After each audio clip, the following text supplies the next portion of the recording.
अस्सलाम वालेकुम फ्रेंड्स, मेरा नाम है फैज़ान तनवीर। आप देख रहे हैं एफटी प्रेजेंटेशन। फ्रेंड्स, इससे जो पिछली वाली वीडियो थी उसमें मैंने आप लोगों को बताया था पेपर अटेम्प्ट करने का तरीका। आज की वीडियो में मैं ये भी पेपर से रिलेटेड है, पेपर अटेम्प्टेशन से रिलेटेड है, लेकिन इस वाली वीडियो में मैं आप लोगों को वो मिस्टेक्स बताऊँगा जो बहुत से स्टूडेंट्स करते हैं लेकिन आप लोगों ने नहीं करनी।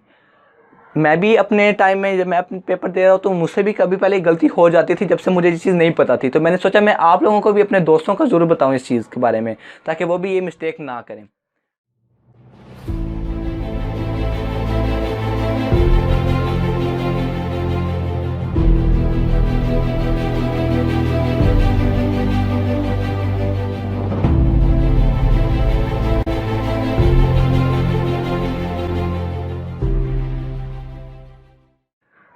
टोटल ये कोई 5-6 मिस्टेक्स हैं, इनको आप लोगों ने ज़रूर ठीक कर लेना है, फिर आपके इंशाल्लाह बहुत अच्छे नंबर आ जाएंगे।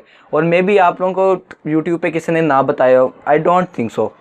तो पहली चीज़ ये, इसमें ना मैं आपको एक और चीज़ पहले क्लियर कर दूं कि इसमें 1-2 पॉइंट्स वो होंगे जो मैंने प्रीवियस वीडियो से उठाए हैं, तो आप उनको स्किप भी कर सकते हैं, लेकिन मेरी रिकमेंडेशन ये है कि आप उनको भी सुने, ताकि क्योंकि कुछ एडअप भी होगा बीच में। तो सबसे पहली जो अब मिस्टेक जो बहुत ज़्यादा बच्चे करते हैं वो ये है कि वो सही कलर की इंक इस्तेमाल नहीं करते। वो क्या करते हैं, वो ब्लू इंक इस्तेमाल करते, ब्लू इंक इस्तेमाल नहीं करते, वो ब्लैक इंक इस्तेमाल करते हैं। जिस तरह पिछली वीडियो में बताया था कि contrasting is much very important. Contrasting blue और ब्लू की हो सकती है, ब्लू और ब्लैक की कंट्रास्टिंग नहीं हो सकती। हो जाएगी, बच्चे कर लेते हैं यार, बहुत टैलेंटेड बच्चे हैं पाकिस्तान में, बट ना वो इतना अच्छा नहीं लगता एग्जामिनर को। हमने एग्जामिनर के जो माइंड है उस पर एक प्रेशर लगाना होता है कि हमें मार्क्स दें, तो उसके लिए हमें हर वो कोशिश करनी पड़ेगी जो हमें मार्क्स दिलवा सकती है। तो उसके लिए my recommendation, my experience says के आप लोगों को ब्लैक इंक इस्तेमाल नहीं करनी चाहिए वो बेशक। और ब्लैक इंक का ना एक और भी नुकसान ये है कि ना उससे जो पेपर है ना वो अनटाइडी लगता है। बेशक बच्चे ने बहुत टाइडी किया हो, बच्चे ने कैलीग्राफी की हो, बट ना उसका जो कलर है ना वो पेपर में, क्योंकि पेपर के जो आपको पता है कि जो बोर्ड के पेपर की शीट बड़ी हल्की सी होती है, उस पर जो इंक है वो फैल जाती है, और जो ब्लैक इंक है वो जब फैल जाए तो वो और ज़्यादा भयानक लगती है, बहुत बुरी लगती है। तो इसीलिए आई सजेस्ट यू कि आप लोग ब्लू इंक इस्तेमाल किया करें, ब्लू बॉल पेन इस्तेमाल कर लें, ब्लू इंक पेन और ब्लू मार्कर, ठीक है। इसके बाद आप लोग करें एक्स्ट्रा स्पेसिस। आप लोगों ने नहीं, दूसरी टिप बता रहा हूँ कि एक्स्ट्रा स्पेसिस नहीं आप लोगों ने छोड़नी। बेशक आपकी एक लाइन ख़त्म, लाइन की भी आपने, मतलब कि अगर आपकी क्वेश्चन लाइन ख़त्म हो गया, आपने 3-4 लाइनें, इस तरह नहीं कर देना कि आपने 3-4 लाइनें छोड़ देनी है और फिर अगला सवाल करना है, ऐसा नहीं करना। आप लोगों ने उसी सवाल को कंटिन्यू करना है। आप लोगों ने एक लाइन छोड़ सकते हैं मैक्सिमम, एक ऐसे ख़त्म हुआ है ना, एक लाइन छोड़ के एंडिंग लाइन लगाएं, जिस तरह मैं पहले बताता हूँ, फिर एक लाइन छोड़ के क्वेश्चन लिख के साथ ही हेडिंग दे के आंसर शुरू कर दें। ये बहुत ज़्यादा एक अच्छा तरीका है पेपर को प्रेजेंट करने का, पेपर को अटेम्प्ट करने का। एक्स्ट्रा स्पेसिस में, जिस तरह मैं पहले वीडियो में भी बता दिया है कि आप लोगों ने जो डेफिनेशन है उसके लिए जगह आप लोगों ने साइड पे स्पेसिस नहीं छोड़नी, आप लोगों ने थोड़ी थोड़ी स्पेसिस छोड़नी, ज़्यादा स्पेसिस नहीं छोड़नी। जब डेफिनेशन, बस ये पता चले कि हाँ यार ये जो डेफिनेशन है ना, ये जो बाकी ओवरऑल जो पेपर चल रहा है उसमें थोड़ी डिफरेंट है, और आपने उसको हाईलाइट ज़रूर कर देना डेफिनेशन को।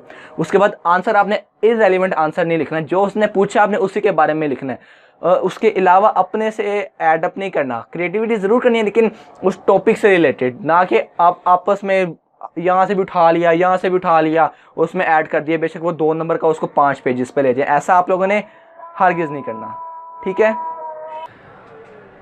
दोस्तों। इसके बाद आप लोगों ने एक काम ये करना है कि आप लोगों ने अपने जो पेपर में है ना, जो बहुत से बच्चे नहीं करते, वो ये कि अपने पेपर में नीटनेस नहीं लाते। नीटनेस बहुत ज़्यादा ज़रूरी है। बच्चे ने पेपर तो बहुत अच्छा किया होता है लेकिन उनके ना पेपर में नीटनेस नहीं, नीटनेस नाम की कोई चीज़ नहीं होती। मज़े की बात है, नीटनेस नाम की भी कोई चीज़ नहीं होती। तो आप लोगों ने ये गलती नहीं करनी मेरी तरह। आप लोगों ने अच्छा पेपर प्रेजेंट करना है। पेपर जो चेक करने वाला उससे वो पेपर को देखे तो उसको पता चले कि हाँ यार ये बंडल्स ऑफ पेपर में बहुत डिफरेंट पेपर है, इस बच्चे ने कुछ ना कुछ तो अच्छा किया होगा। तो आप लोगों ने अब नीटनेस किस तरह ला सकते हैं, नीटनेस आप ला सकते हैं यहाँ पर अपनी हैंड राइटिंग को इम्प्रूव कर लें, नंबर 1 तरीका। दूसरा तरीका अलाइनमेंट्स को दुरुस्त कर लें, वही लाइन स्पेसिंग दुरुस्त कर लें, पैराग्राफ स्पेसिंग दुरुस्त कर लें, और एक पेपर पे आपने जितने सवाल करने हैं उस चीज़ को डिसाइड कर लें। तो इससे और ना गंद ना फैलाएं, पेपर को बहुत एहतियात से रखें और सॉल्व करें। काफ़ी एहतियात आप लोगों को करनी पड़ेगी, फिर आपका पेपर है वो नीट लगेगा। तो ये काम आप लोगों ने ज़रूर करना है जो बहुत से बच्चे नहीं करते। इसके बाद आप लोगों ने, जो बहुत बच्चे इस तरह करते हैं, वो एक्स्ट्रा क्वेश्चंस कर देते हैं। यूजलेस थिंग है यार ये एक्स्ट्रा क्वेश्चंस करना पेपर में। वो कभी होता है कि किसी की जो लक है वो चल जाए, लेकिन ऐसा क्योंकि एग्जामिनर है यार, वो पागल नहीं है, उसको पता है कि बच्चे के कितने क्वेश्चन मिले थे और इस बच्चे ने कितने किए हैं। वो क्या करते हैं, वो अगर 7 क्वेश्चन करने थे ना तो वो बच्चे 8 काट देते हैं, इस वजह से कि अगर कोई एक गलत होगा तो एग्जामिनर उसे काट देगा और अगले वाले के नंबर दे देगा। उससे वो ऐसा नहीं करता, उसको क्या ज़रूरत पड़ी है आपके जो और एक्स्ट्रा क्वेश्चन चेक करने की। वो पहले गिन लेते हैं जो एक्स्ट्रा क्वेश्चन है, उसको पहले ही क्रॉस लगा के कोई IR लिख देता है तो कोई इस तरह का कुछ लिख देते हैं, और बाकी जो जितने बीच में कोई गलती होती है ना उसके नंबर वो कट जाते हैं, तो जिसकी वजह से उन पे कोई फ़र्क नहीं पड़ता। इससे जो वो क्या कहते हैं, इससे क्या होती है, गलती क्या होती है, इससे आप लोगों का नुकसान ये होता है कि आपका एक तो टाइम मारा जाता है, आपका टाइम बहुत वेस्ट हो जाता है इन चीज़ों में जिसका कोई फ्रूट भी नहीं है मिलना आपको, जिसका कोई फल भी नहीं है आप लोगों को मिलना। तो क्यों ऐसे चीज़ों पे टाइम वेस्ट करना है। मैं भी पहले बिल्कुल इसी तरह करता था कि मैं ना एक्स्ट्रा क्वेश्चंस करता रहता था बोर्ड में, इस तरह क्लास टेस्ट में, लेकिन जब मुझे अकल आई तो उसके बाद मैंने ये चीज़ को बिल्कुल छोड़ दिया। तो आप लोगों ने भी ये गलती नहीं करनी। तो आज की वीडियो में ये ख़त्म होती है, लेकिन मैं आप लोगों को एक बार सारे जो की पॉइंट्स है वो आपको रिवाइज़ करवा देता हूँ, इसलिए इस चीज़ को गौर से देखिएगा। Black marker, black ink use नहीं करनी, एक्स्ट्रा क्वेश्चंस आप लोगों ने नहीं करने, एक्स्ट्रा स्पेसेस आप लोगों ने नहीं छोड़नी, एक्स्ट्रा पेजेस नहीं छोड़ने आप लोगों ने। इसके बाद आप लोगों ने नीटनेस लानी है, गंदा पेपर नहीं करना, और इररेलेवेंट आंसर तो बिल्कुल भी नहीं लिखने।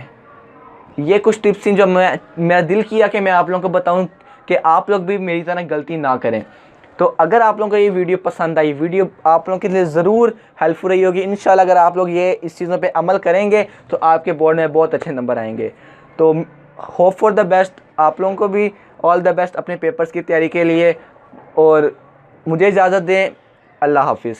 लेकिन जाने से अल्लाह हाफिज़ करने से पहले आप लोगों ने वीडियो बंद करने से पहले आप लोगों ने सब्सक्राइब ज़रूर कर देना चैनल को, साथ वीडियो को भी लाइक कर देना है, और कमेंट भी करना है और शेयर भी करना है।